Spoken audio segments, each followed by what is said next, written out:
Madam, congratulations, you're 6 weeks pregnant with a healthy fetal heartbeat and embryo. The doctor's words barely registered as I clutched that flimsy ultrasound report, my mind going completely blank. I was pregnant. The baby was Damien's. The very man who only saw me as a human shield, that contractual husband who'd signed a 2-year agreement before jetting off overseas to expand the market.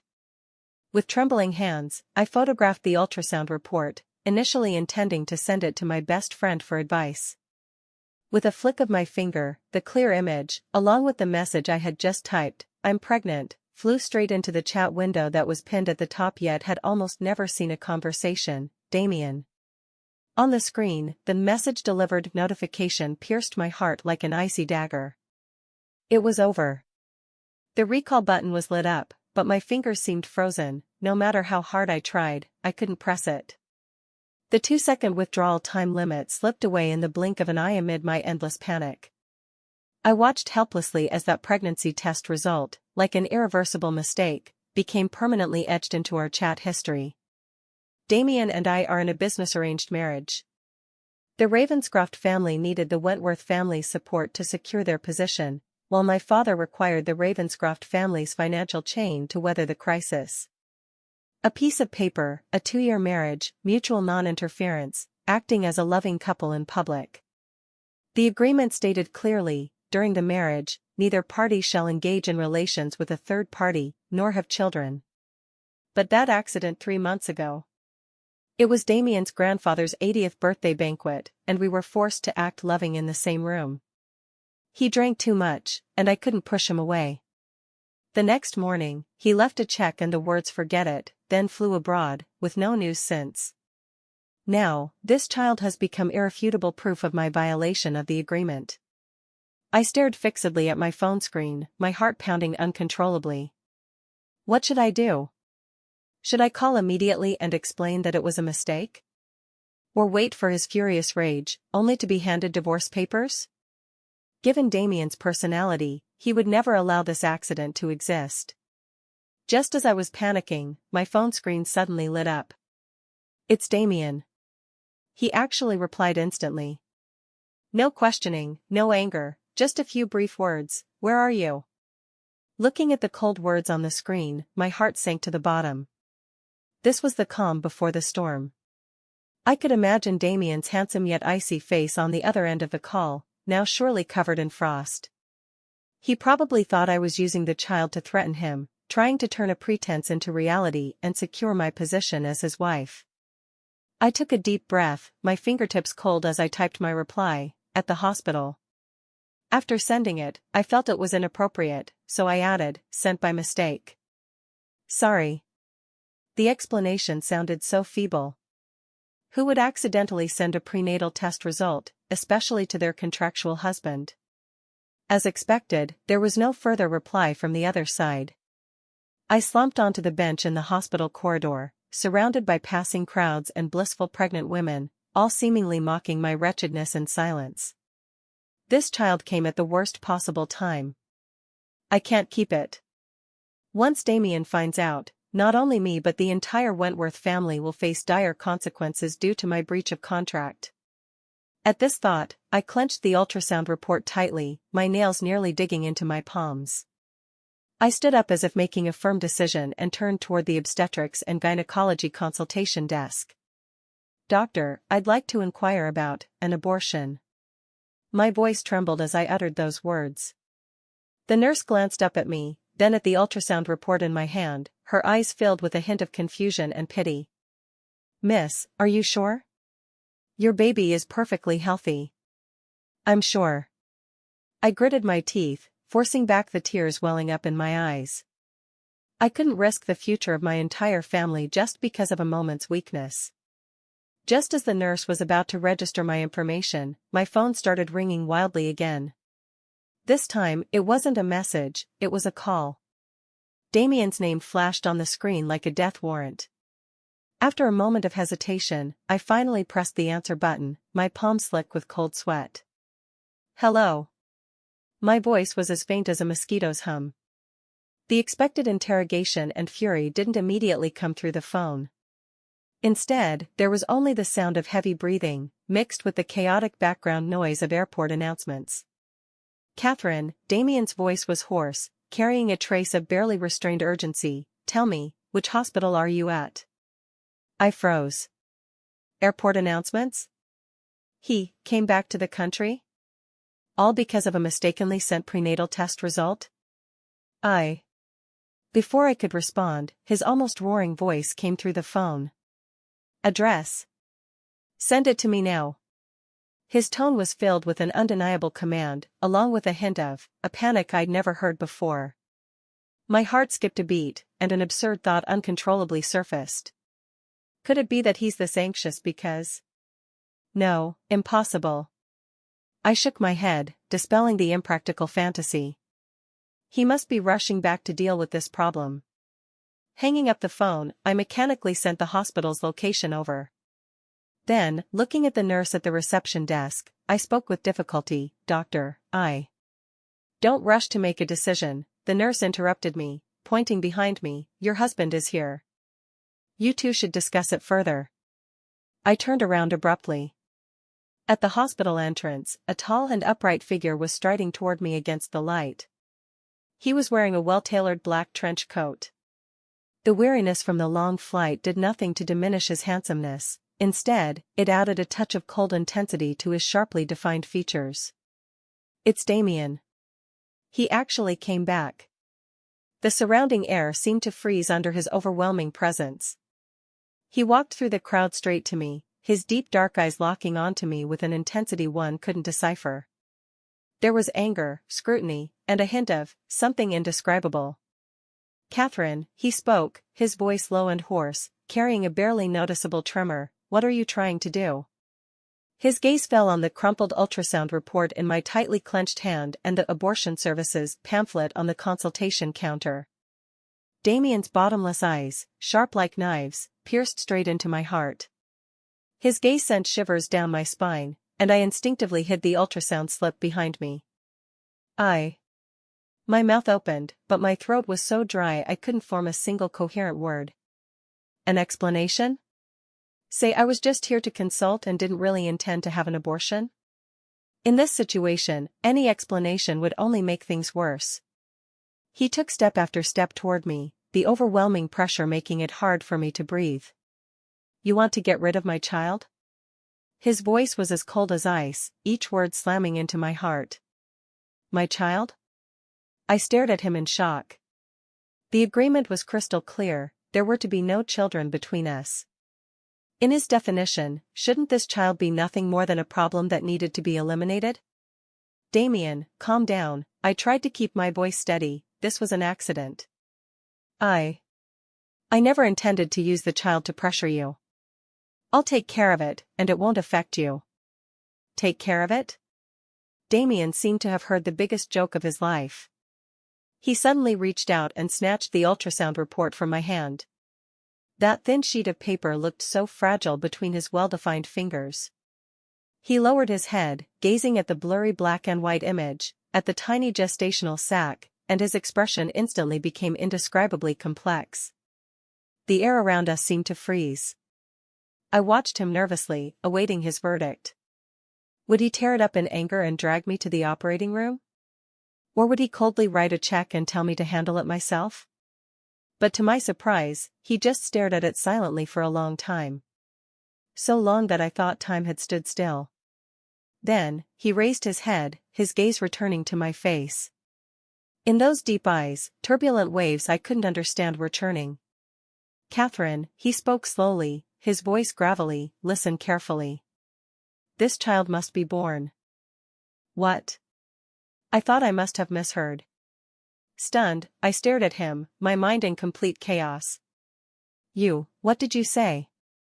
"I said, this child will be born," Damien repeated, his tone leaving no room for argument. He stepped forward, gripping my wrist with surprising strength. "Come with me." "Where to?" I stumbled as he pulled me, asking frantically. "Go home." He spat out the words coldly, pulling me along without looking back as he strode out of the hospital. He roughly shoved me into his black Bentley. Hit like if you're still watching up to this point. The atmosphere inside the car was suffocatingly tense. The driver glanced at us through the rearview mirror and immediately averted his eyes, clearly intimidated. Damien remained silent, only turning his head to stare at the rapidly receding cityscape outside the window. His jaw was tightly clenched, and his entire demeanor radiated an icy, unapproachable aura. I had no idea what he was thinking. Keep it? Why? Wasn't he the one who hated complications the most? The existence of this child was clearly the greatest defiance of our agreement. Unless he had some other motive? My heart was pounding with conflicting emotions, countless thoughts churning in my mind. The car sped all the way until it finally stopped at the entrance of the Ravenscroft family's ancestral home. Looking at that familiar vermilion gate, my heart sank abruptly. Why did he bring me here? Could it be that he plans to tell grandfather about this? No. Absolutely not. If grandfather learns that I deliberately schemed to get pregnant, given his traditional nature, he would surely think I was using underhanded tactics to pressure Damien. By then, my position in this household would only become more precarious.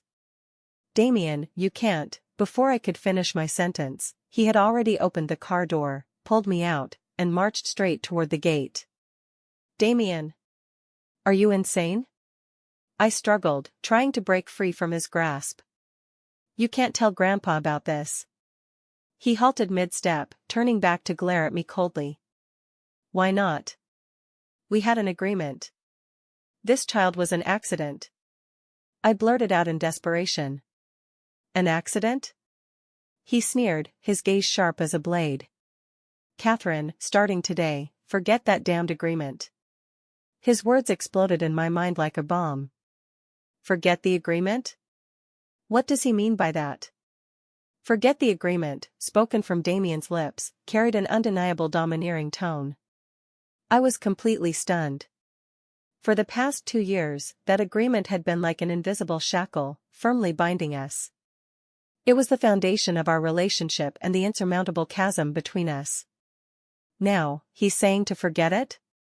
What exactly do you want? I looked up at him, trying to find a clue from his expressionless face. Damien didn't answer me. Instead, he tightened his grip on my hand. He pushed open the heavy door of the old house and pulled me inside. In the living room, Grandpa was sitting on the sofa, reading a newspaper with his reading glasses on. Hearing the commotion, he looked up and froze when he saw us, especially Damien, who looked exhausted from travel. Damien? Why are you back so suddenly? You didn't even give us a heads up.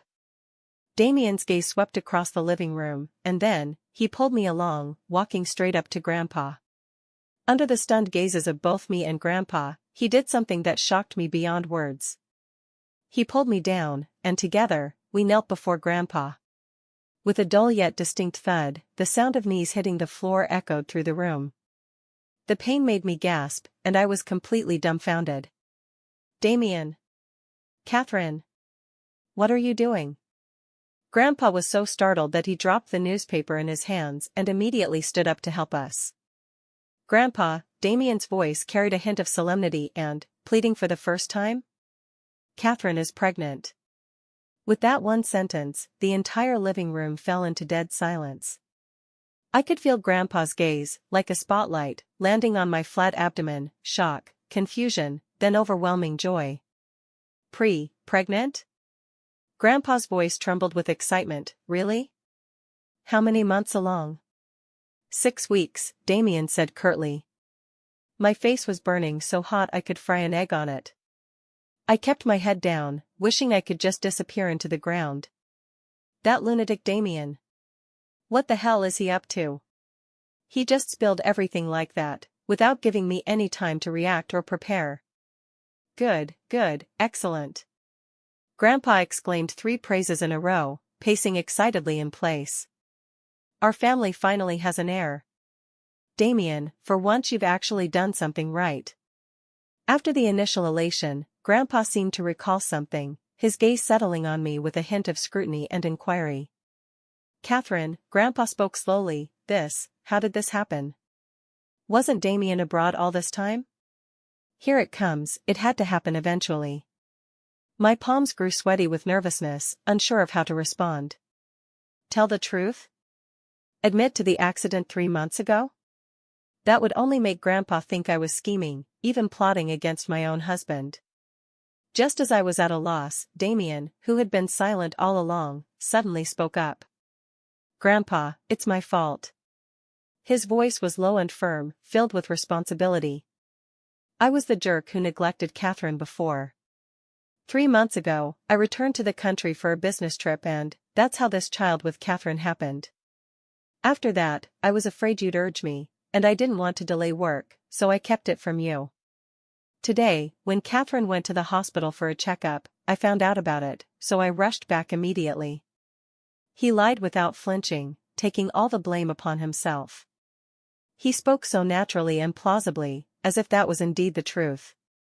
I stared in shock at his profile, his jawline tense, yet his gaze unusually resolute. Why was he saying this? Why was he covering for me? Upon hearing his words, the suspicion on Grandpa's face indeed faded for the most part, replaced by dissatisfaction with his grandson. You little rascal. How dare you keep such a big matter from me? And you've been neglecting Catherine too? Just look at what you've done. Grandpa picked up the newspaper from the table, pretending to hit him. Yes, Grandpa, it's all my fault. Damien knelt upright, enduring Grandpa's scolding without complaint. In the future, I will make it up to Catherine and the child properly. His gaze turned toward me, those deep eyes swirling with emotion. Grandpa, today I brought Catherine back to tell you this. Starting from today, Catherine and I will live our lives well together. Let's just pretend that previous agreement never existed. I'll move back in and take good care of her until the baby is born. Damien's words exploded like a thunderbolt out of clear sky, stunning not just me but also halting Grandpa's furious movements beside us. Agreement? What agreement? Grandpa frowned, clearly unaware of this matter. My heart tightened. This was bad. The contractual marriage between Damien and I had been kept secret from Grandpa. Initially, when our families arranged this marriage, we publicly portrayed it as a love match between willing partners. If Grandpa were to discover that this marriage he took such pride in had actually been nothing but a business transaction from start to finish, given his temper, it could quite literally frighten me out of my wits. I nervously looked at Damien, wanting him to stop talking. But Damien seemed determined to lay everything out in the open. Under Grandpa's scrutinizing gaze, he enunciated each word clearly. Grandpa, when Catherine and I got married, we signed a prenuptial agreement. It stipulated that we would divorce after 2 years. The air in the living room instantly froze.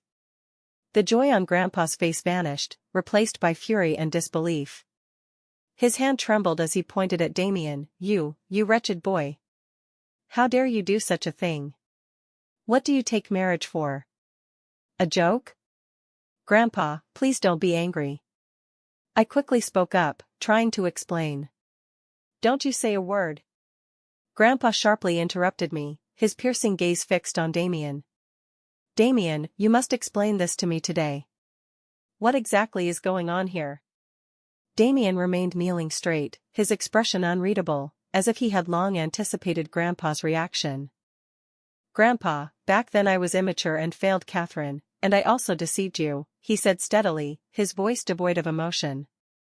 But now, Catherine is carrying my child. I can't let her suffer anymore. So, I'm unilaterally voiding that agreement. Starting today, Catherine is my Damien's only wife and the sole mother of my child. No one can change this fact. His words were resolute. Each syllable struck my heart like a hammer. I stared at him in shock. Why would he go this far? He was willing to anger his grandfather, tear up the agreement, and acknowledge my and our child's existence. This was completely unlike the cold, rational, profit-driven Damien I knew. You think voiding the agreement solves everything? Grandfather trembled with rage. What do you take Catherine for? Marrying when you feel like it, divorcing when you feel like it, and now that there's a child, you want to patch things up? Have you even asked Catherine if she's willing? Grandpa's words hit the nail on the head. Everyone's gaze immediately turned to me. Indeed, had Damien ever asked if I was willing? From the hospital to the old mansion, from announcing the pregnancy to tearing up the agreement, he never gave me any choice, everything was under his control. As I looked at the man kneeling beside me, my emotions were in turmoil. Reason told me this might be just another one of Damien's schemes. He needed an heir to secure his position, and I happened to be the most suitable vessel for that purpose. Yet emotionally, I couldn't ignore how he had just stood up for me, nor his words, "She won't suffer any more grievances." My heart was in chaos. "Catherine," Grandpa looked at me, his tone softening considerably, with a hint of heartache, "tell me honestly, what are you really thinking? If this brat has mistreated you and you don't want to stay with him anymore, Grandpa will stand up for you. I won't let you suffer this injustice." I raised my head, meeting Grandpa's concerned gaze, then glanced at the expressionless Damien beside me. What should I choose? Should I follow Grandpa's lead, seize this opportunity to completely break free from this contractual marriage, and start a new life far away with the child? Or, trust Damien one more time?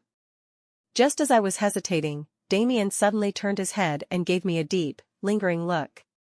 In his eyes, there was no longer the usual coldness and detachment. Instead, there was a trace of complex emotion I couldn't decipher, something resembling a plea, yet also a warning. Then, he took my hand. His palm was scorching, exerting an undeniable force. He said nothing, but that searing warmth seemed to convey his answer. At that moment, my heart began to beat uncontrollably fast. Taking a deep breath, as if making a monumental decision, I met Grandpa's gaze and spoke slowly, yet with unwavering determination. "Grandpa, I'm willing to give him another chance." When I said I'm willing to give him another chance, the entire living room fell silent. Grandpa's complex gaze lingered on my face for a long time before finally turning into a long sigh. "Enough, enough.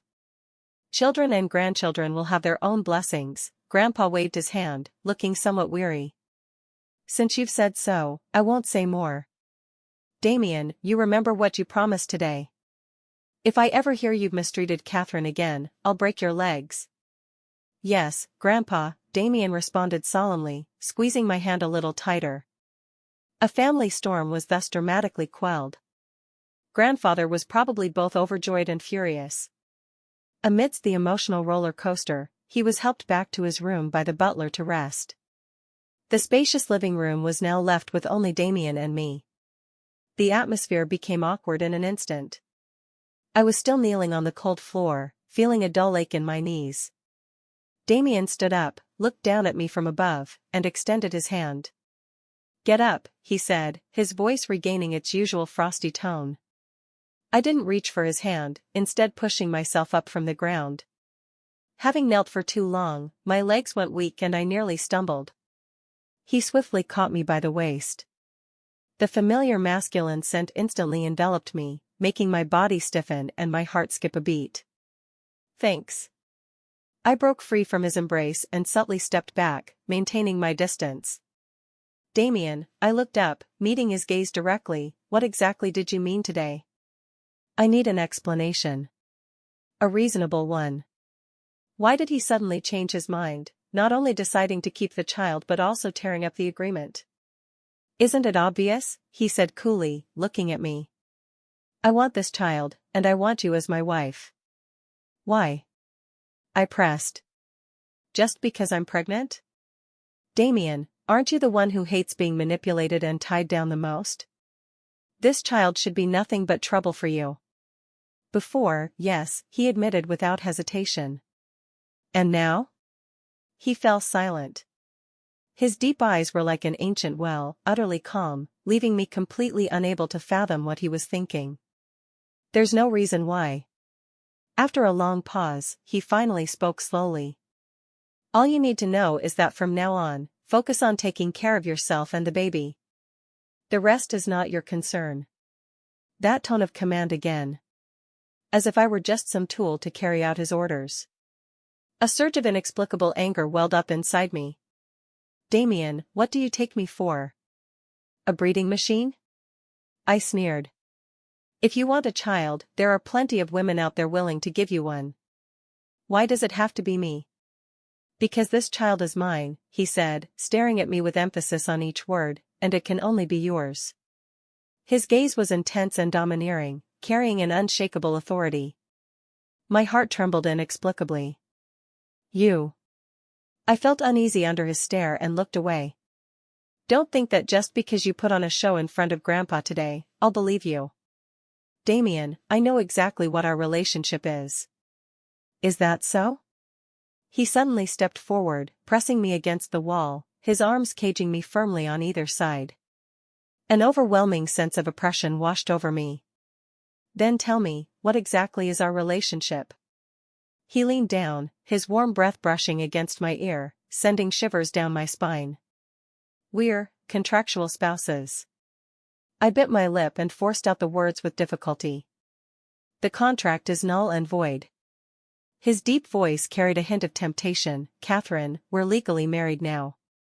And soon, we'll be parents. His gaze slowly drifted downward, settling on my flat stomach, his eyes softening with an unfamiliar warmth. It was an expression I had never seen on his face before. My heart began to race uncontrollably. This man was dangerous. Without doing anything at all, he always managed to stir something within me. Starting today, I'll be moving back in.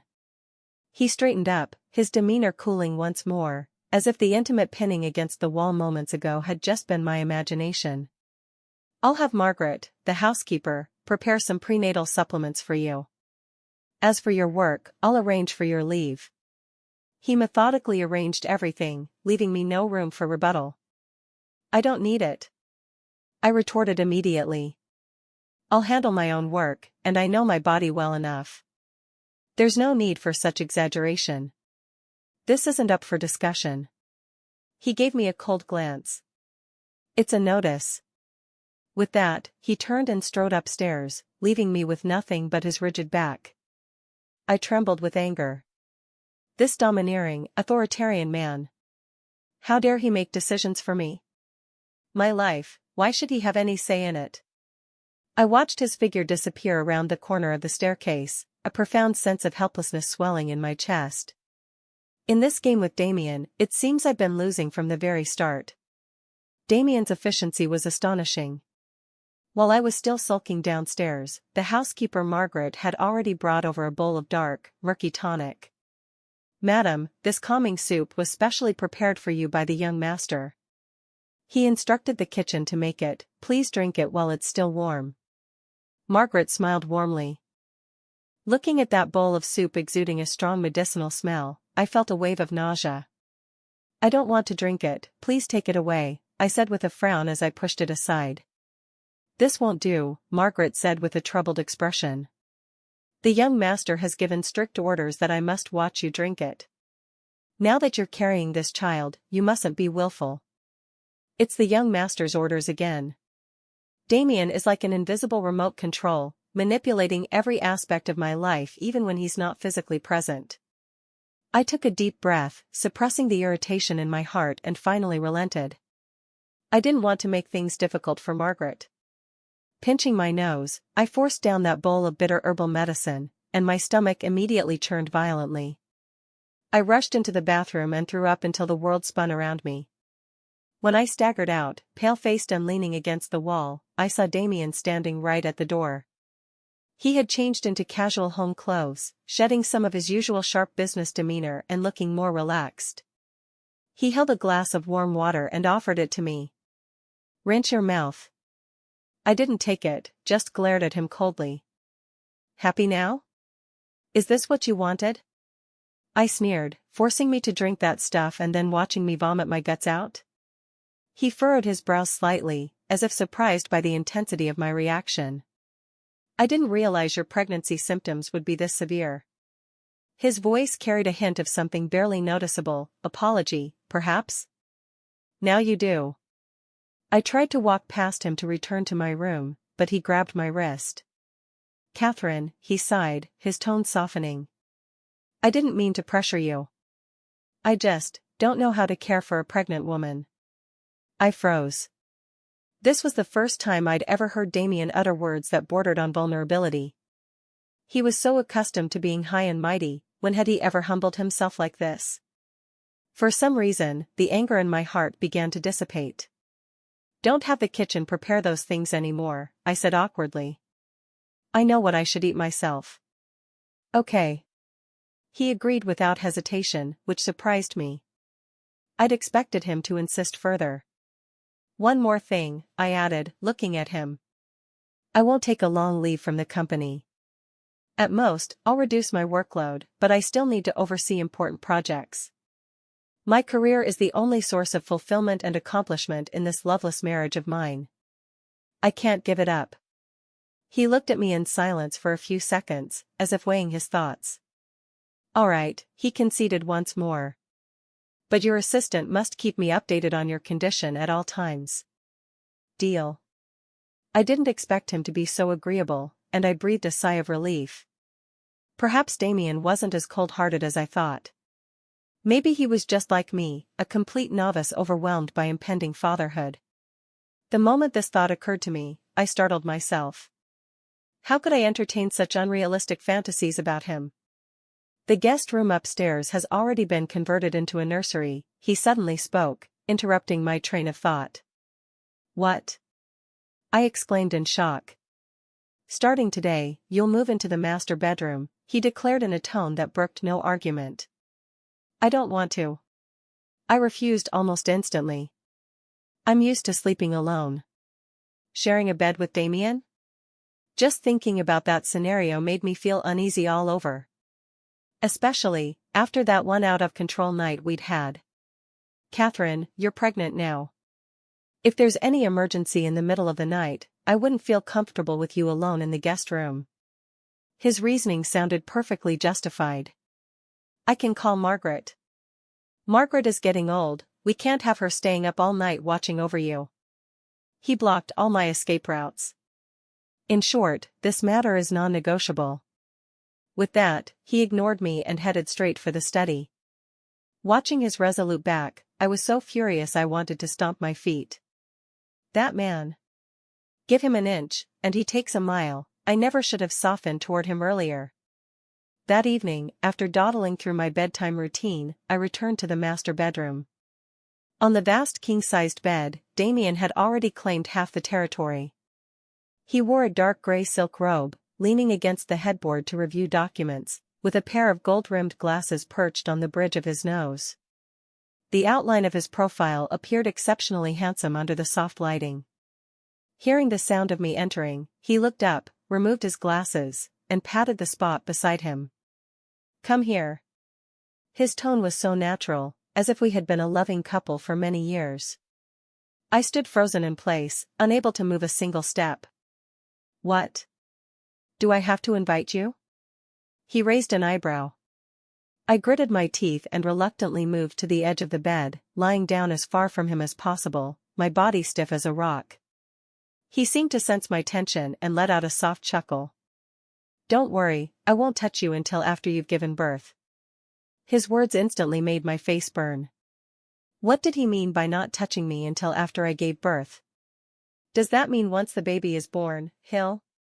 I didn't dare think further and quickly pulled the blanket over my head, pretending to be asleep. In the darkness, I could clearly hear my own heart pounding like a drum.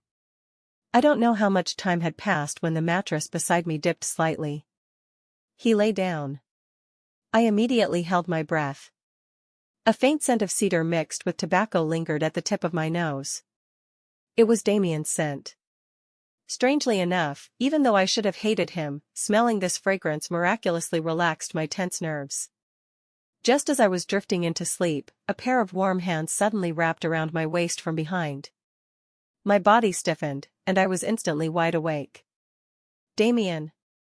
What are you doing?" I hissed in a hushed voice, both embarrassed and annoyed. "Don't move." His warm breath brushed against the back of my neck, his voice tinged with a sleepy huskiness. "The doctor said pregnant women are prone to cramps while sleeping. Holding you like this will help." His arm, like a firm iron clamp, tightly encircled me in his embrace. I could clearly feel the strong, steady rhythm of his heartbeat against my back, thump, thump, gradually synchronizing with my own. When I woke the next morning, I found myself completely curled up in Damien's arms. His arm still firmly wrapped around my waist, my cheek pressed against his warm chest, our intimate position making my face flush and heart race. Sunlight streamed through the gaps in the curtains, illuminating his handsome sleeping face. Stripped of his usual daytime coldness and dominance, the sleeping Damien, with his long lashes, tall nose bridge, and slightly pursed lips, looked almost harmless. I was momentarily lost in the sight. Until his lashes fluttered slightly, showing signs of waking, I snapped back to reality, pushed him away abruptly, and sprang up from the bed. Awake? He opened his eyes, his voice husky from the morning, unbearably sexy. Yeah. I didn't dare look at him, hurriedly getting out of bed. I'm going to wash up. With that, I rushed into the bathroom like I was fleeing.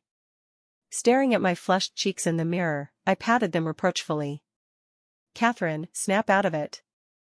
Don't be fooled by his occasional tenderness. This might just be an act he's putting on for the child's sake. By the time I finished freshening up, changed clothes, and came downstairs, Damien was already seated at the dining table. The table was set with an array of exquisitely prepared breakfast dishes of various flavors. Gone was the dark, bitter medicinal soup from yesterday. Come have breakfast, he beckoned to me. I sat across from him and silently sipped my milk. The atmosphere was somewhat quiet.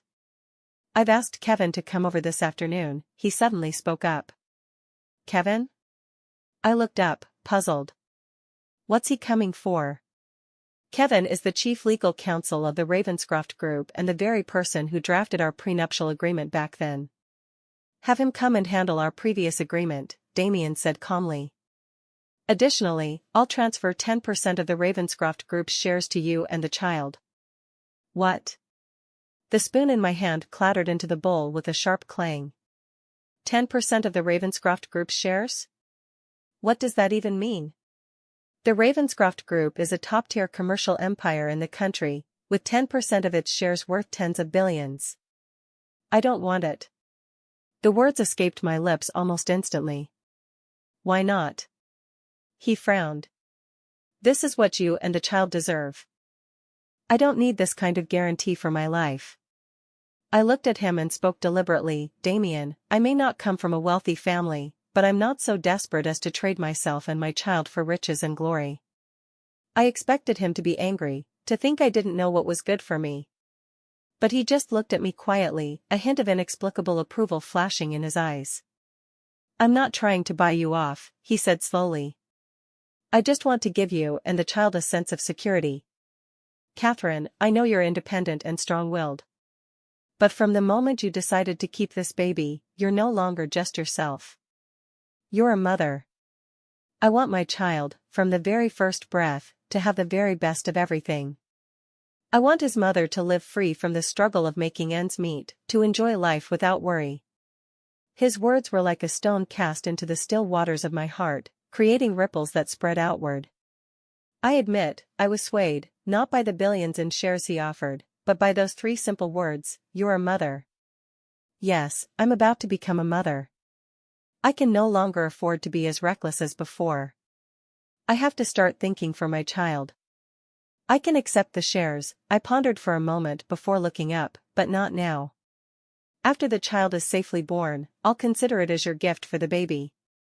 As for me, I met his gaze with unwavering determination. I will continue my work. Damien, I hope you understand, I am not your appendage. I have my own career and aspirations. He looked at me for a long moment, then suddenly smiled. That smile, like warm winter sunlight, instantly melted the chill surrounding him. Fine, he nodded, as you wish. In that moment, it suddenly struck me, this man before me didn't seem so difficult to communicate with after all. In the afternoon, Kevin arrived as promised. He brought 2 documents, one was a termination of prenuptial agreement statement, and the other was a stock equity gift agreement. Right in front of me, Damien decisively fed the prenuptial agreement that had bound us for 2 years into the shredder. Watching those papers flutter away, I felt an indescribable emotion. It was like shedding heavy shackles, yet also, like embarking on an unknown journey. Madam, Kevin respectfully pushed the share transfer agreement towards me. Please review it. If everything is in order, you may proceed to sign. I stared at the astonishing numbers on the document, still feeling somewhat unreal.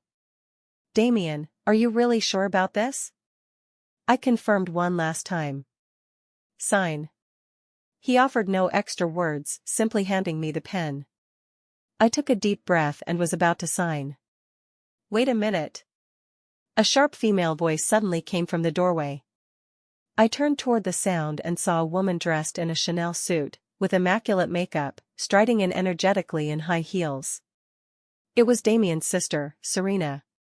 She was also the person I least wanted to see in this household. Brother! Have you lost your mind? Serena rushed up to us, snatched the agreement from in front of me, and her face turned deathly pale the moment she read its contents. 10% of the shares? You're giving this much to this woman? What gives her the right? Serena's appearance was like a bucket of cold water, instantly extinguishing the slightly warmed atmosphere. She pointed at my nose, her face full of disdain and contempt. Brother, have you been brainwashed by this woman? Just because she's pregnant, is it worth giving her the shares of the Ravenscroft Group?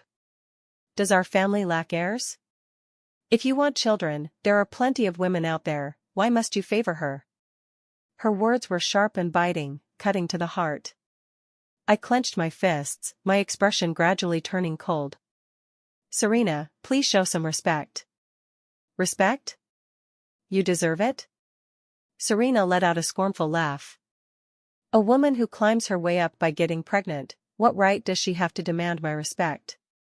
Catherine, let me tell you, as long as I'm still in this family, don't even think about laying a finger on the Ravenscroft Group.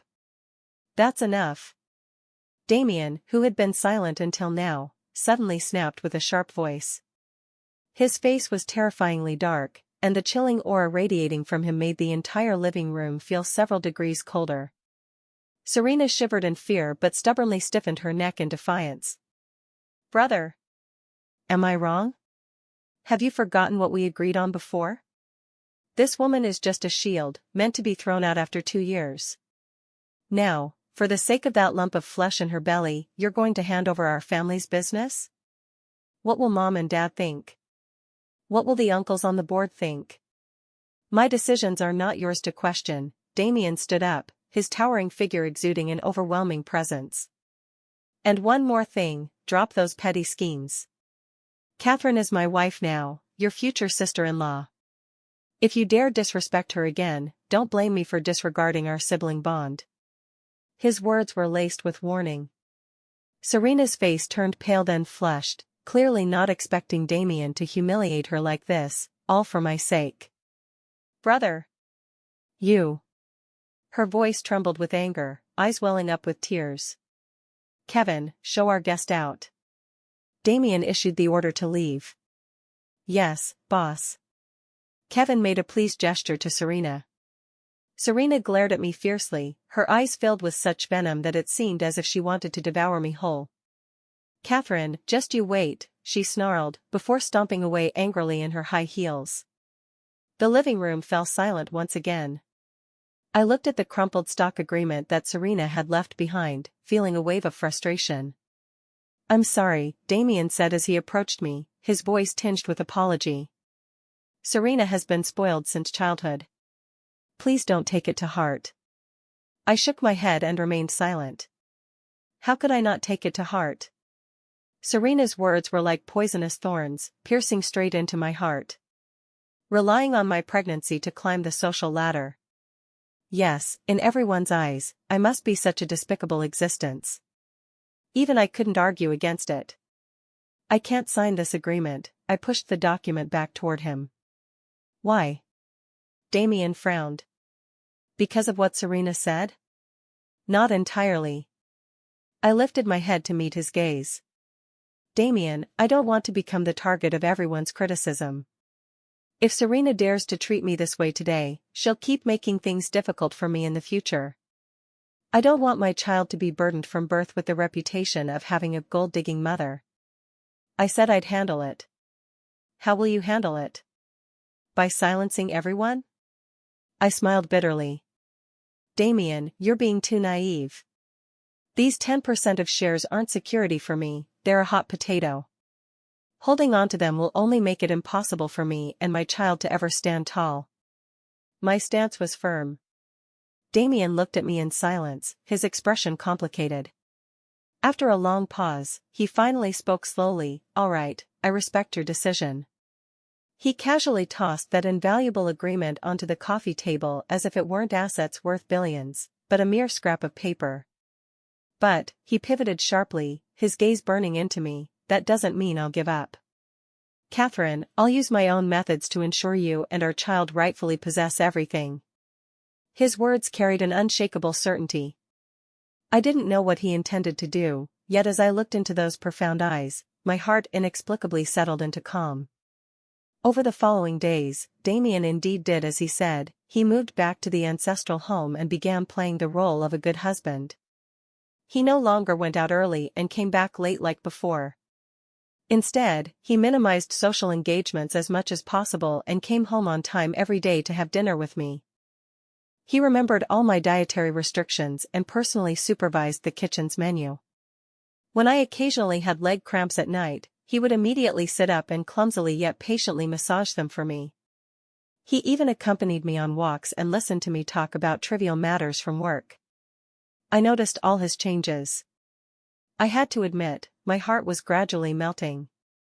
Just when I thought life would continue peacefully like this, the arrival of an uninvited guest shattered all those beautiful illusions. That afternoon, as soon as I returned from a meeting at the company, I saw an unfamiliar woman sitting in the living room. The woman was dressed in a white dress, her long hair cascading to her waist, exuding an elegant and gentle aura with a faint smile on her face, looking utterly captivating. And Damien was sitting right across from her. They were chatting, and the atmosphere seemed quite harmonious. When I walked in, the woman stood up and approached me with a smile. "You must be Catherine?" "Hi, I'm Vanessa."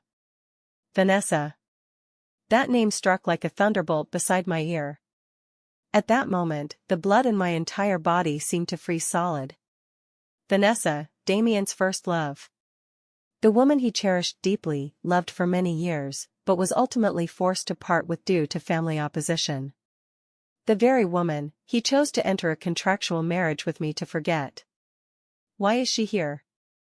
Vanessa's smile was gentle and harmless, but to me, it felt full of provocation. Frozen in place, I stared at her outstretched hand, unable to respond. "Vanessa, when did you return to the country?" Damien's voice broke the tension. He stood up, stepping between us, naturally shielding me behind him. That subtle gesture brought me a sliver of reassurance. "Just got back not long ago." Vanessa withdrew her hand, her gaze lingering on Damien with a hint of subtle affection. "Heard you got married, so I thought I'd come take a look. Didn't expect your wife to be so beautiful." Her eyes faintly swept over my abdomen. "Damien, aren't you going to introduce me?" Damien's brow furrowed almost imperceptibly. "This is my wife, Catherine." He took my hand and pulled me forward, his tone calm yet filled with possessiveness. "Catherine, this is Vanessa, my former friend." Friend. With these two words, he erased all their past. The discomfort in my heart instantly dissipated by half. I looked up and forced a polite smile at Vanessa. "Vanessa, hello." Vanessa still smiled gently. "Catherine, I really envy you for being able to marry such a wonderful man like Damien. I've known Damien for many years. He may seem cold on the outside, but deep down he's very tender. You must treat him well from now on." Her words were flawlessly delivered. They not only highlighted her familiarity with Damien but also subtly schooled me with an air of seniority. The level of manipulation was truly next level. "Thank you for the reminder. My husband and I will handle our own matters," I replied calmly, neither humble nor pushy. Vanessa's smile froze for a moment but quickly returned to its natural state. "Oh, Damien," she said, taking an exquisite gift box from her bag and handing it to Damien, this is a present I brought for you, a pair of cufflinks I made myself. I don't know if you still like the same style as before. Handmade cufflinks. The smile on my lips completely cooled. What kind of friend would personally make a gift for her married ex-boyfriend? Her intentions were all too obvious. I looked at Damien, curious to see how he would react. Would he gladly accept it, or would he decline out of consideration for my feelings? Damien didn't reach for it immediately. He just glanced down at me, his gaze seeming to seek my opinion. I sneered inwardly. Was this a test to see if I could be the better person? I hooked my arm through Damien's and flashed a radiant smile. Since it's Vanessa's kind gesture, darling, you should accept it. You have that important gala tomorrow and haven't decided which cufflinks to wear yet. I deliberately emphasized the word darling. Damien noticeably stiffened, giving me a surprised look. Vanessa's face, meanwhile, instantly darkened. However, I changed my tone and looked at Vanessa. The cufflinks my husband is wearing now were custom made for him from abroad just a few days ago, one of a kind. We appreciate your thoughtfulness, but let's leave this gift aside. After all, my husband is already married, and accepting intimate gifts from another woman might lead to gossip. Don't you agree? My words, soft yet laced with thorns, completely cut off all of Vanessa's paths. Her face turned a mix of pale and flushed, a spectacle in itself. Catherine, you. She seemed taken aback by my bluntness, too angry to speak. My wife is right, Damien, who had been silent all along, suddenly spoke up. He wrapped his arm around my shoulder, pulling me closer into his embrace, and looked at Vanessa with eyes devoid of any warmth. Vanessa, thank you for your kindness. But as Catherine said, I'm already married, and certain boundaries must be respected. From now on, unless it's something urgent, please don't come here again. My wife tends to overthink things. His final words were spoken lightly, yet they were filled with affection and protectiveness. Vanessa's face turned completely pale.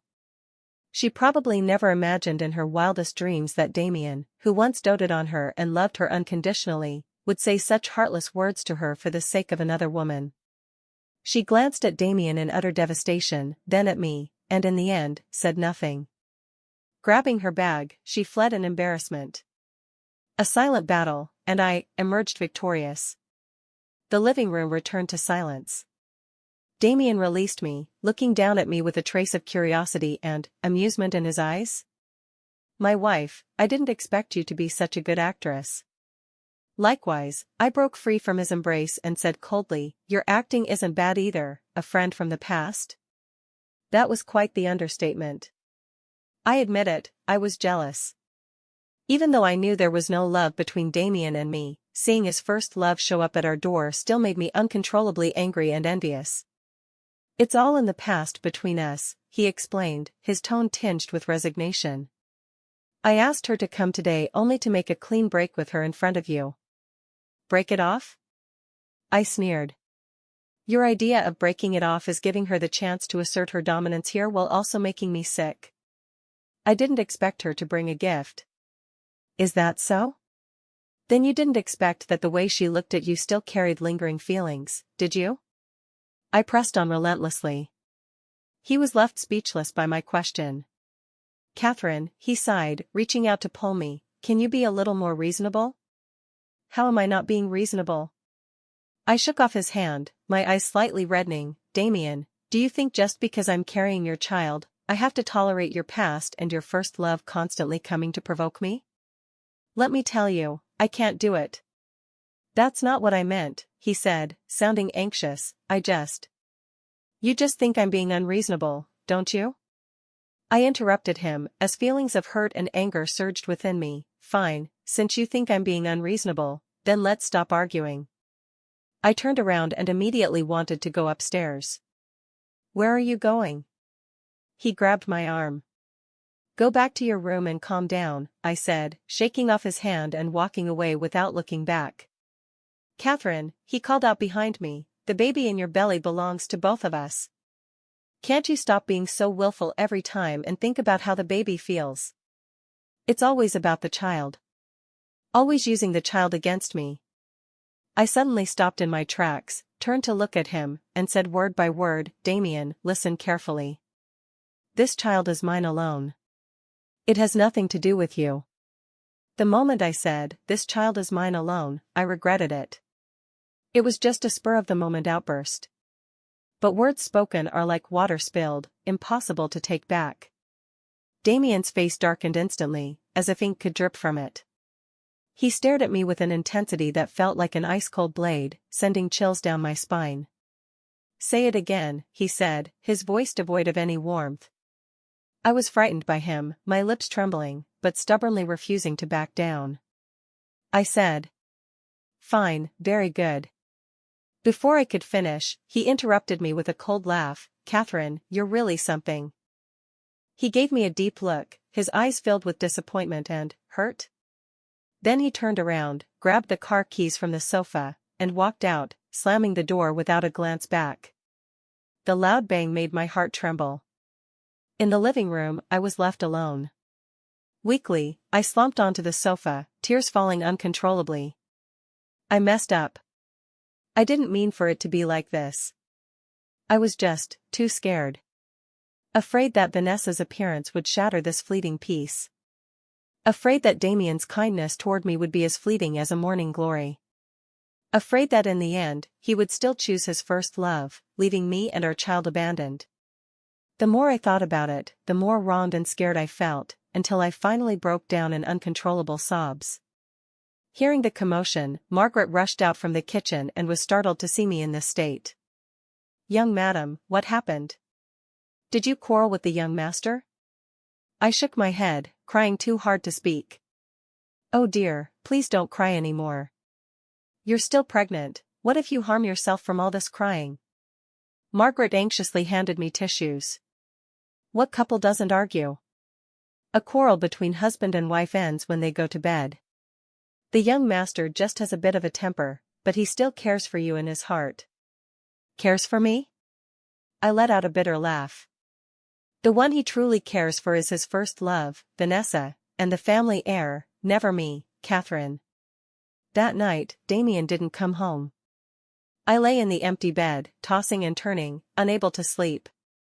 Without his warm embrace, without the steady sound of his breathing, I realized just how accustomed I'd grown to his presence. The next day, I arrived at the office with dark circles under my eyes, feeling completely drained and unable to summon any energy for anything. My close friend Phoebe, noticing my terrible state, pulled me into the break room. "What's wrong? You look completely exhausted. Did your contractual husband finally make a move on you?" She wiggled her eyebrows at me, full of gossip. I recounted everything that had happened yesterday in detail. After hearing it, Phoebe slammed the table in anger.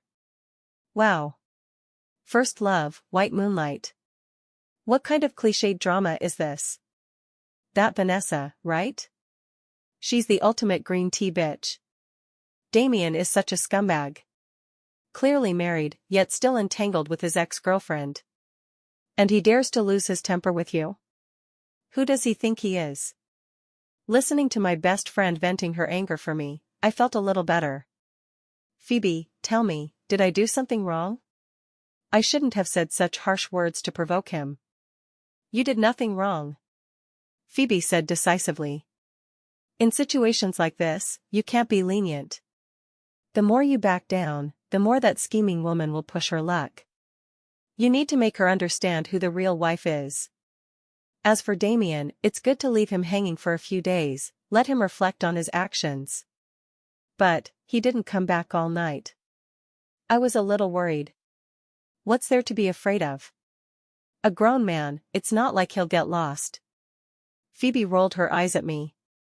"Your most important task right now is to take care of yourself and the baby in your belly. Don't ruin your health over some jerk, it's not worth it." My best friend's words were like a shot of adrenaline, gradually bringing clarity to my chaotic thoughts. That's right, I'm not alone now. I still have my baby. I can't keep wallowing in despair like this. I took a deep breath and gathered myself, throwing myself back into work. Staying busy is the best way to forget one's troubles. For 3 consecutive days, Damien didn't come back, nor did he call me or send a single message. It was as if he had completely vanished from my world. My heart sank little by little. Was he really angry with me? Had he gone to find Vanessa? Once this thought surfaced, it grew like vines, spreading wildly in my heart and making me restless. On the fourth day, while I was handling documents in my office, my assistant suddenly rushed in with a panicked expression. "Catherine, something terrible has happened." "What's wrong?" "Take your time," I said, putting down my pen. Damien. Damien, he. The assistant gasped, his face ashen. "Damien has been in a car accident." Boom, my mind went completely blank in an instant. "What did you say?" My voice trembled, barely able to believe my own ears. "It's true, Catherine." The assistant was on the verge of tears. "It was just on the news. They said Damien's car collided with a truck on the way to the airport. The car was completely wrecked. He's been rushed to the hospital for emergency treatment." "The way to the airport? Where is he going? Is he leaving the city, or is he going to find Vanessa?" "No, now is not the time to think about these things." I suddenly stood up, and because I rose too quickly, my vision went dark for a moment, and I nearly fell. "Catherine." The assistant quickly supported me. "Prepare the car. We're going to the hospital right away." I grabbed my bag and used all my strength to keep my voice from sounding too shaky. Sitting in the speeding car, my heart felt as if it were being tightly gripped by an invisible hand, the pain making it hard to breathe. I didn't dare think about that terrible scene. I only knew that I couldn't lose him. I never realized that Damien had taken up such an important place in my heart. All those arguments, all that resentment, in the face of life and death, they became so trivial. I just want him to be okay. As long as he's okay, I can give up everything. When I arrived at the hospital, the corridor outside the operating room was already crowded with people. Grandpa, Damien's parents, and Serena. Everyone's face was filled with anxiety and sorrow. Seeing me, Serena seemed to have found an outlet for her anger and immediately rushed over. "Catherine. You jinx. It's all your fault. If you hadn't driven my brother away with your words, he wouldn't have gotten into a car accident." She raised her hand, about to slap me across the face. I didn't dodge. Because she was right. If I hadn't said those hurtful words, if I hadn't driven him away, maybe he wouldn't have been in this accident.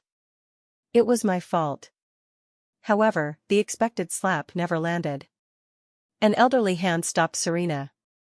It was Grandpa. "Enough. Serena." Grandpa shouted sternly. "What kind of time is this for such nonsense?" "Grandpa. She's the one who hurt my brother." Serena cried out indignantly. "Shut up." Grandpa glared at her fiercely, then turned to me with a complicated expression in his eyes. "Catherine, you." "Grandpa, I'm sorry." I lowered my head, my voice hoarse. "It's all my fault." Grandpa looked at my pale face and slightly swollen belly, ultimately letting out a long sigh. "It's no use talking about it now. I just hope Damien can get through this." The light in the operating room remained on. Every minute, every second, felt as long as a century. Leaning against the cold wall, I prayed over and over again in my heart. "Damien, you can't be in danger. Do you hear me? You haven't seen our child be born yet. You haven't heard them call you Daddy. You are not allowed to die." After what felt like an eternity, the door to the operating room finally opened. A doctor in a white coat removed his mask and stepped out. All of us gathered around him. "Doctor. How is my son doing?" Damien's mother asked anxiously. The doctor glanced at us and said with a grave expression, "The patient has lost too much blood. Although he's out of immediate danger, due to severe head trauma, there's internal bleeding in his skull, and he remains in a coma." "What does that mean?" Grandpa pressed further. "It means, he might never wake up again." The doctor's words struck like a bolt from the blue, plunging all of us into an abyss with no bottom. Never, waking up again? A vegetative state?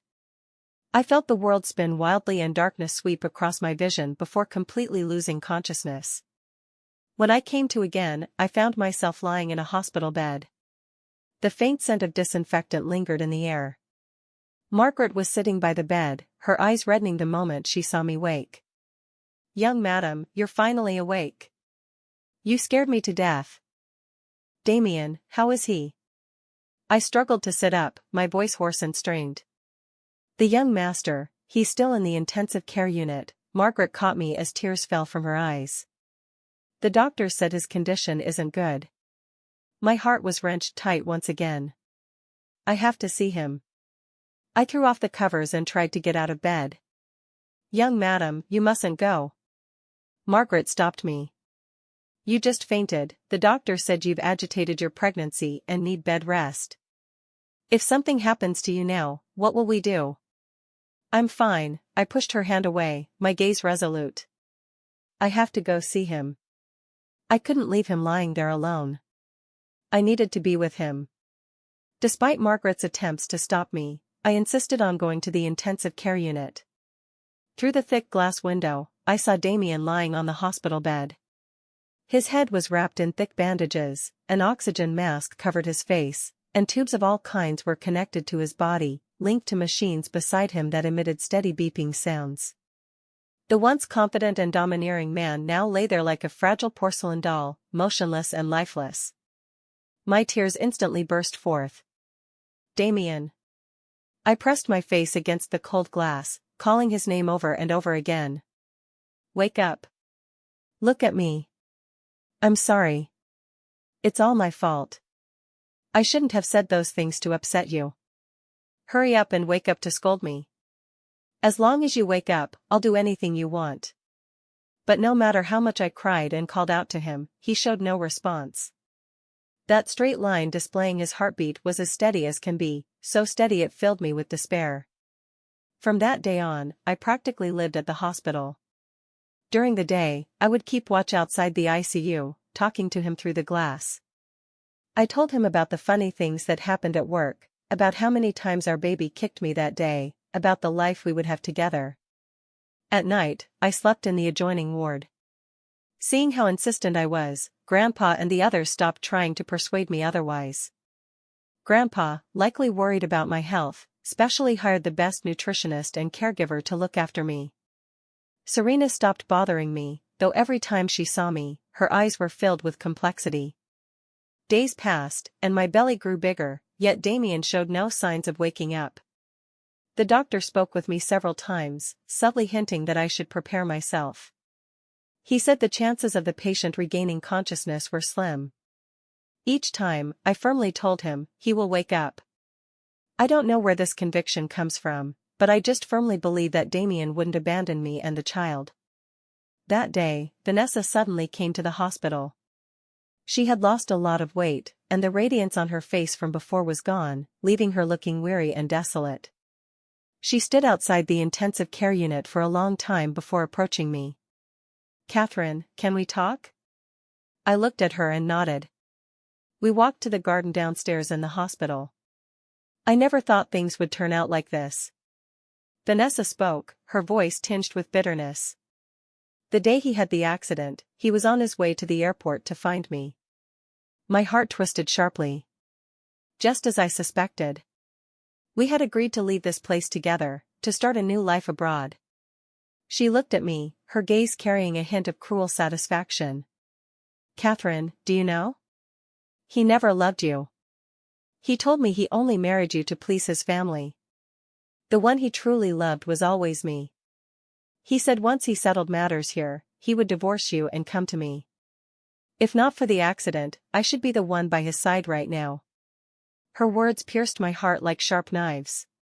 It turned out that the reason he stormed out that night wasn't because he was angry with me, but because he was rushing to meet his love. So, all the kindness and gentleness he had shown me before were just illusions. He was merely trying to keep me steady, to keep this child in my belly stable, so he could pursue his happiness without restraint. What a fool I was. I actually believed, even for a moment, that he had some affection for me. Looking at Vanessa's smug face, I suddenly found it all laughable. "Are you done?"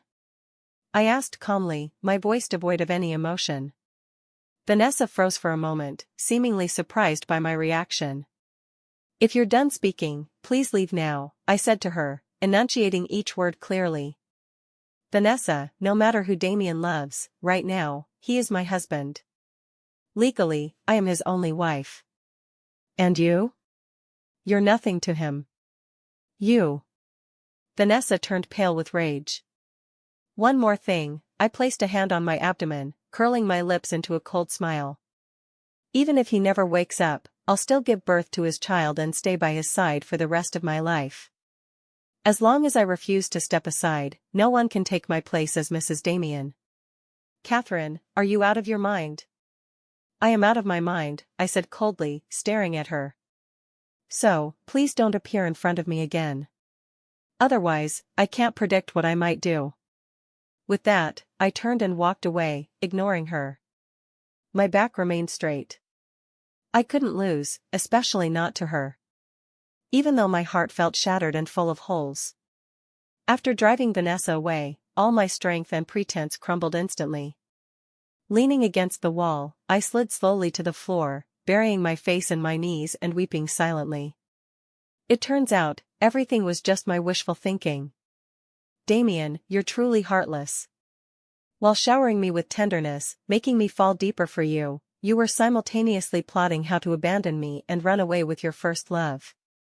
If it weren't for this car accident, would I have had to wait until you and Vanessa were living happily together abroad before receiving your divorce papers in the mail?" My heart felt torn in two, the pain nearly suffocating. I don't know how long I cried until a faint movement in my womb brought me back to my senses. I lowered my head, stroking my high, rounded belly. "Baby, I'm sorry. Mommy shouldn't have cried. Mommy shouldn't have grieved over a man who doesn't love us. From today onward, you're all I have." I wiped away my tears and stood up from the floor. Returning to the hospital room, I looked in the mirror at the woman with a pale face and swollen red eyes, forcing a smile that looked even worse than crying. "Catherine, from today on, live for yourself." After that day, I never shed a single tear in front of Damien again. I still went to see him in the ICU every day, keeping him company and talking to him. But what I spoke of were no longer those foolish words of love. Instead, I'd tell him how much the company's stock price had risen that day. I would tell him about how big a deal I just closed. I would tell him how much our baby has grown today, and how the doctor said he's perfectly healthy. I've handled everything meticulously and in perfect order. Ravenscroft Group's stock experienced turbulence after its president's accident. With my pregnant belly, I attended the board meeting as Mrs. Damien. Facing those scheming directors who sought to seize power, I showed not a trace of fear. I presented the shares that Damien had already transferred to my name, though unsigned, they were legally valid, along with all the contingency plans and arrangements he had left behind. With clear logic, I analyzed the company's current situation and future direction. My calm decisiveness stunned everyone. Even Serena, who had always disapproved of me, looked at me with newfound respect instead of disdain. With my strong intervention and my grandfather's support, the crisis at Ravenscroft Group was quickly and smoothly resolved. Everyone looked at me with newfound respect. They no longer saw me as just a vase who climbed the ranks by getting pregnant, but genuinely regarded me as the future lady of the Ravenscroft Group. With my own abilities, I've earned everyone's respect. I no longer need to rely on Damien, nor do I need his charity. I, Catherine, can hold up the sky on my own.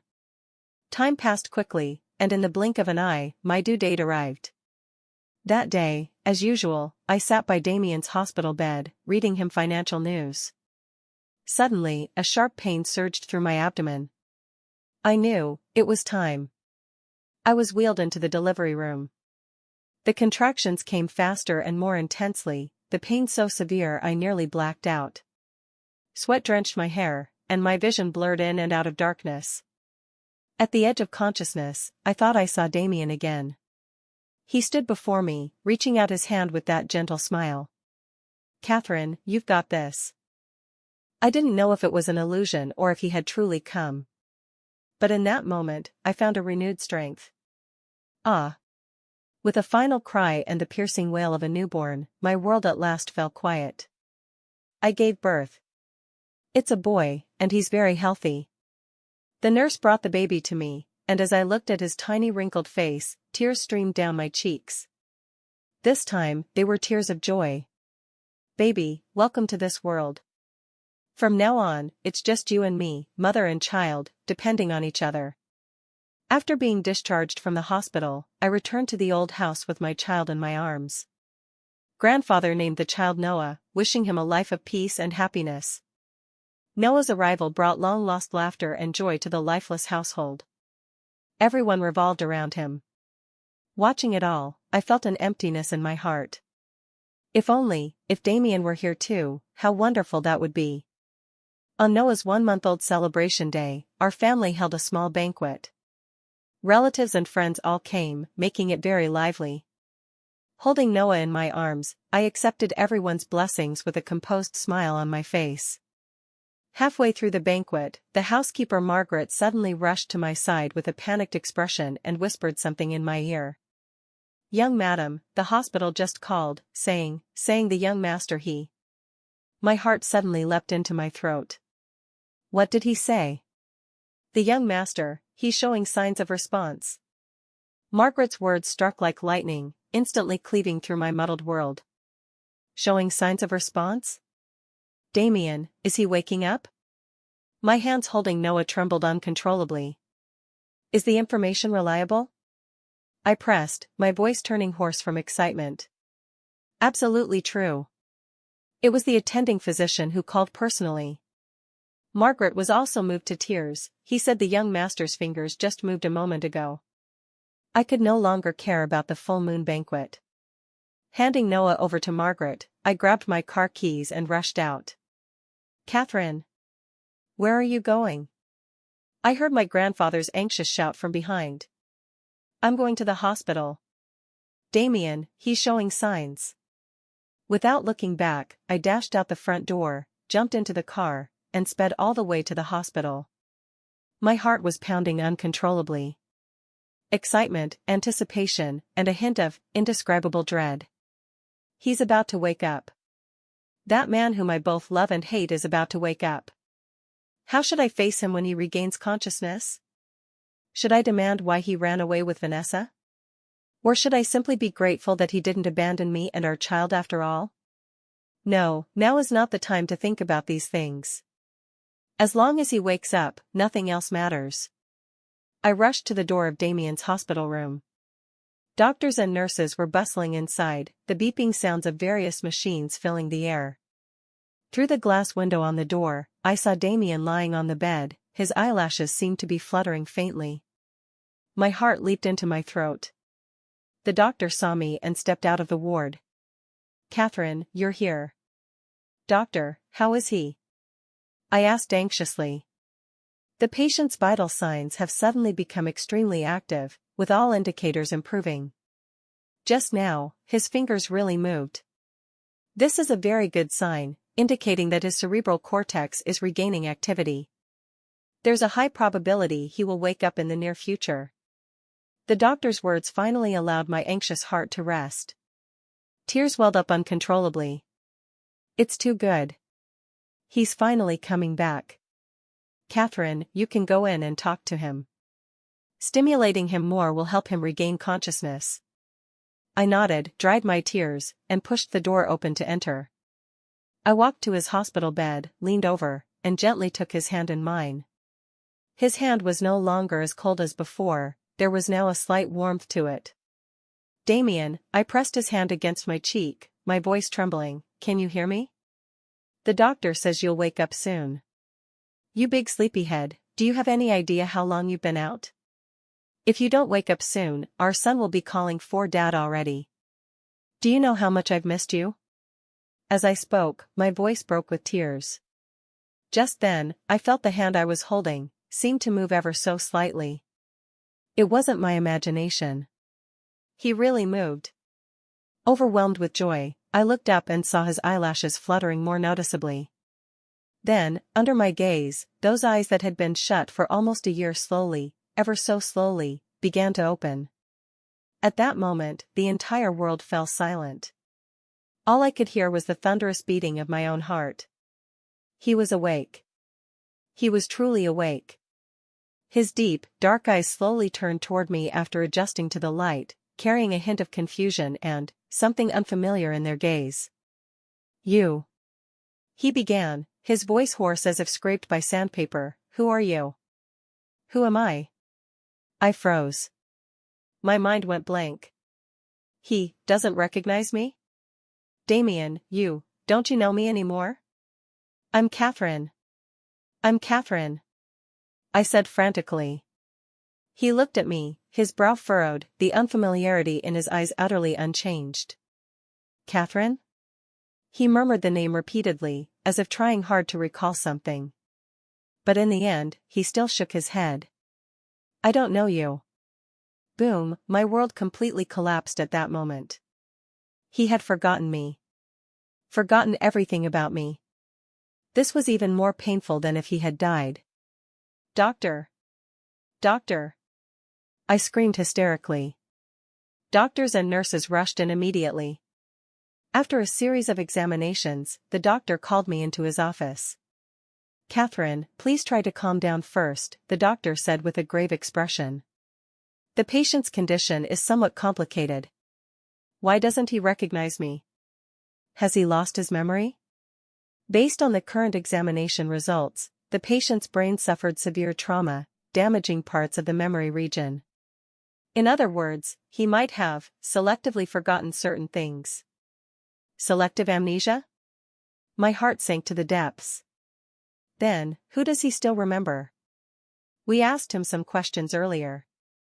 He remembers his own name, remembers everyone in his family, and even.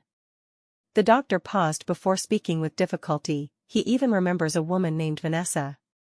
Vanessa. He forgot me, yet he still remembers Vanessa. How ironic. So, in his subconscious, I was the one he most wanted to forget. I staggered back a step, bracing myself against the wall to keep from collapsing. My heart felt as if it were being sliced to pieces, the pain so intense I could hardly breathe. I don't know how I made it out of the doctor's office. The sunlight outside was blinding, making it hard to see. So, in his heart, I was ultimately just a passerby who could be easily erased. While Vanessa was the one etched deeply into his soul. Leaning against the wall, I inched my way back to the ward. Damien's family had already arrived, his grandfather, parents, and Serena, all gathered around the hospital bed, weeping tears of joy. Damien was propped up against the headboard. Though still a bit pale, his spirits seemed high. He was talking to his family with a relieved smile, as if having narrowly escaped death. No one noticed me standing by the door. Or perhaps, in their world, I had always been an outsider. I saw Serena waving her phone excitedly, showing Damien something. "Look, big brother. This is your son. His name's Noah. Isn't he adorable?" Damien's gaze fell on that photo, a flicker of curiosity and confusion flashing in his eyes. "My son?" "Yes. He was born by Catherine while you were in a coma." Serena blurted out. "Catherine." At the sound of this name, Damien's brow furrowed tightly once again. He raised his head, scanning the crowd until his eyes finally settled on me standing by the door. Our gazes met. His eyes still held that same unfamiliarity. It's as if I'm looking at a complete stranger. My heart aches as if pricked by needles, with a dense, overwhelming pain. "You." He looked at me, hesitating before speaking. "Are you Catherine?" I nodded, my throat choked as if blocked by something, unable to utter a single word. "I'm sorry," he said, looking at me with a tone of detached politeness. "I don't remember." A simple "I can't remember," said so casually, turned all my persistence and waiting into a joke. I couldn't stay any longer. Afraid that another second would make me completely break down in front of him, I turned and fled the hospital room like escaping. Back home, I picked up the still sleeping Noah and started packing. Margaret was startled by my state. "Young madam, what are you doing?" "Margaret, thank you for taking care of us all this time." I pressed a bank card into her hand. "I'm leaving." "Leave? Where are you going, miss?" "The young master just woke up, how can you leave now?" "He doesn't need me anymore," I forced a bitter smile. There was no place left for me in his world. Why should I shamelessly cling on and become an eyesore to him? But the baby? "I'll take the child with me." I looked at Noah in my arms, my gaze turning resolute. "He's mine, mine alone." Without telling anyone, I left quietly. I took Noah and moved into a small apartment I had bought with my own savings. This place was truly our home, mine and Noah's. I submitted my resignation to the company and withdrew from the management of the Ravenscroft Group. I wanted no further ties with the Ravenscroft family, or with Damien. All I wanted was to start a new life with my child. At first, it was tough. Alone, I had to care for a newborn Noah while handling all sorts of chores, often overwhelmed by the sheer workload. But every time I see Noah's adorable sleeping face or hear his babbling sounds, I feel that everything is worth it. After Phoebe learned about my situation, she moved in with me without hesitation and helped me share a lot of the burden. "Catherine, are you really sure about this? Just giving up like that?" she asked while changing Noah's diaper. "What else can I do?" I replied without turning my head as I prepared the formula, "Stay and watch him rekindle his epic love with his first love." I'm not that selfless. But what if he's just lost his memory? He might remember everything one day? And what if he does? I smiled bitterly. Even if he remembers, it won't change the fact that he was going to leave me for another woman. Phoebe, my heart has already died once. I don't want to go through that again. Phoebe looked at me, sighed, and didn't try to persuade me further. I thought my life would continue peacefully like this. But I forgot, Damien wasn't an ordinary man. Finding me was child's play for him. 2 weeks later, my doorbell rang. I thought it was Phoebe who had forgotten her keys, so without much thought, I opened the door. Standing there was the last person I wanted to see, Damien.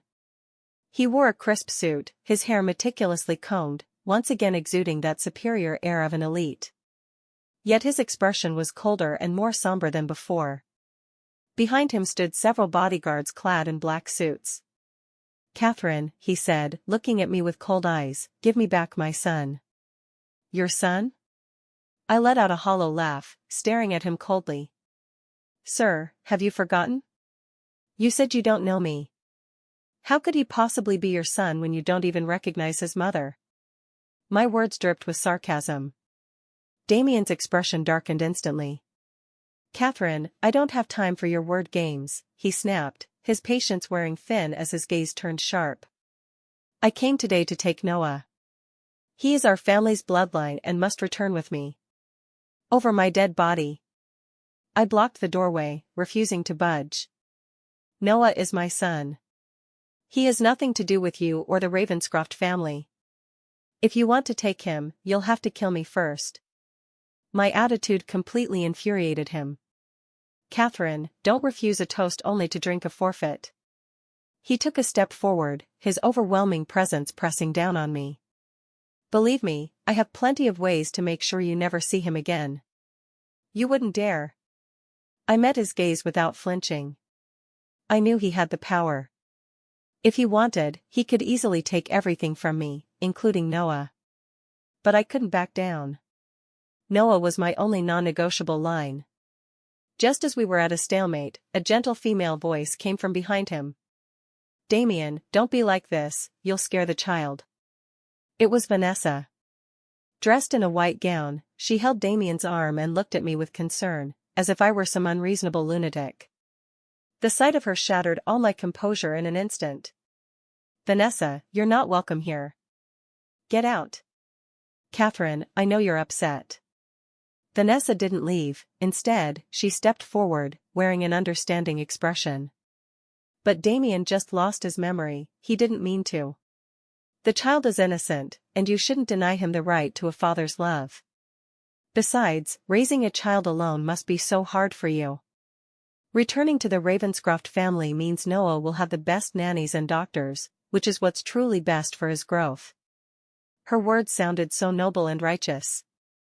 As if everything she said was for the sake of me and my child. Yet all I felt was disgust. My child doesn't need a father who would risk his life for another woman. I stared straight at Damien, enunciating each word clearly. Damien, you want custody of the child, don't you? Fine. Then sue me in court. Let's meet before a judge. I want to see for myself, will the judge grant custody to a man who committed adultery during marriage and remained entangled with his first love, or to the mother who carried him for 10 months and endured the hardships of childbirth? My words landed like a resounding slap across both his and Vanessa's faces. Damien's expression turned ashen, while Vanessa looked utterly shocked and humiliated.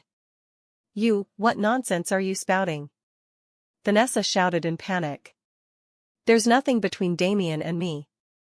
Nothing? I sneered. Nothing, yet you were planning to elope abroad together? Vanessa, do you take me for a fool? I wasn't. Damien suddenly spoke up, his voice tinged with suppressed fury.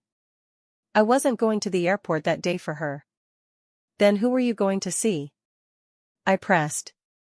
Yet he remained silent. Silence again. This kind of silence at a critical moment hurts more than any explanation. What? Can't come up with a lie anymore? I looked at him, my eyes filled with disappointment. Damien, save your hypocritical excuses. Let me make this clear, Noah, you'll never take him away from me in this lifetime. With that, I mustered all my strength to slam the door shut. But a hand abruptly pressed firmly against the door panel. It was Damien. Catherine, he looked at me, those eyes that were once so familiar to me were now surging with turbulent waves I couldn't comprehend, anger, unwillingness, and a hint of pain. Do you really not want to see me that much? His voice carried a barely detectable trace of fragility. My heart inexplicably trembled. In the moment I was lost in thought, he suddenly pushed the door open and barged in. Then, under the stunned gazes of both Vanessa and me, he did something that left me utterly shocked beyond words. With a loud thud, he knelt straight down in front of me. Catherine, he looked up at me, those deep eyes filled with tears for the very first time. I'm sorry. I remember now. Everything. I remember everything. I froze completely. Damien was kneeling before me, tears streaming down his pale yet still handsome face like cracks, tearing apart the unbreakable armor he had always worn. Catherine. His voice trembled with a nearly shattered sob. I remember everything. At that moment, time seemed to stand still. The air in the living room was so thick it was suffocating. Vanessa's expression shifted from shock to paleness, then twisted into something almost like despair. She opened her mouth to speak, but no sound came out. And me, I just stared at him blankly, my mind completely empty. Remembered? What did he remember? Remembered our contractual marriage? Remembered that accidental night? Remembered how he rushed back overnight, tore up the agreement, and stayed by my side during the pregnancy? Or, remembered that night when he slammed the door, drove to the airport, ready to abandon me and the child to run away with Vanessa? Get up. I finally found my voice, but it was as cold as ice. Damien, stop acting here. I've had enough of your games. I wasn't acting. He suddenly grabbed my wrist with such force it hurt, yet with an almost reverent intensity. Catherine, listen to me. That night, I did go to the airport. But I wasn't going to see her. I sneered, trying to shake off his grip, but couldn't break free. Not going to see her? Then who were you going to meet? A ghost? I went. He took a deep breath, as if making some solemn resolution, to destroy all traces of my past with her. What? I froze. Vanessa also froze. I stormed out that night because you said the child had nothing to do with me. His voice was low and hoarse, each word seeming to be forced out from his throat. That sentence stabbed into my heart like a knife. I thought you hated me so much you didn't even want me near the child. I was scared, Catherine. I was afraid of losing you, afraid of losing this family. So I impulsively went to the airport. I asked Vanessa to meet me, not to elope, but to settle things with her face to face. I brought all the mementos from our past, those letters, those photos, all the things she gave me. I was going to burn them in front of her. I wanted her to know that from the moment I decided to keep the child and tear up the agreement, my heart belonged only to you. His tears fell on the back of my hand, scaldingly hot. I was in the car and sent her a message, saying it was our last meeting. I wanted her to watch me destroy the past and then vanish from her world forever. But I never expected, the truck came out of nowhere. His voice choked, his shoulders trembling slightly. While I was unconscious, I had so many dreams. I dreamed of you alone, with a swollen belly, screaming my name in pain in the delivery room. I dreamed of you holding Noah, walking alone in the rain, crying your heart out. I dreamed of you standing by my hospital bed, saying, "Damien, if you don't wake up, I'll stay by your side for the rest of my life." I was terrified. I was afraid I might never wake up again, never see you and our child. So I fought desperately to regain consciousness. But when I woke up, my mind was in complete disarray. The only name I could remember was Vanessa, because she was the most painful memory of my life, the past I wanted most to erase. And you? He looked up at me, his eyes blurred with tears. You were the future I wanted most to hold on to. Yet, I forgot you. My tears could no longer be held back, surging forth uncontrollably. So, it had all been a misunderstanding. He had never intended to abandon me. He loved me, even more deeply than I had ever imagined. Catherine, he choked out, his voice nearly pleading, I'm sorry. I put you through so much pain. It's my fault, I was a fool, I failed to protect you. But you have to believe me, the only person I've ever truly loved, in this lifetime, is you. From the moment you mistakenly sent that pregnancy test result, I fell for you. I was just too foolish, too proud, soft-hearted but hard-mouthed, too afraid to admit it. Now, I remember everything. And I've completely let go of Vanessa. He turned his head, looking at Vanessa by the door, his eyes as cold as ice. Vanessa, leave. From now on, we have nothing to do with each other. Vanessa's body swayed, as if all her strength had been drained. She looked at Damien, then at me, her lips trembling, but in the end, she said nothing. She turned and stumbled out the door. It slammed shut with a loud bang. In the living room, only the two of us remained. And on the floor, in that tiny crib, was Noah, fast asleep. I crouched down and hugged him. He hugged me back. We cried like two children. Catherine, he whispered my name repeatedly in my ear, will you marry me? Not as an agreement, not as a deal. It's me, Damien, loving you, protecting you, and cherishing you for the rest of my life. Unable to speak through my tears, I nodded. Yes.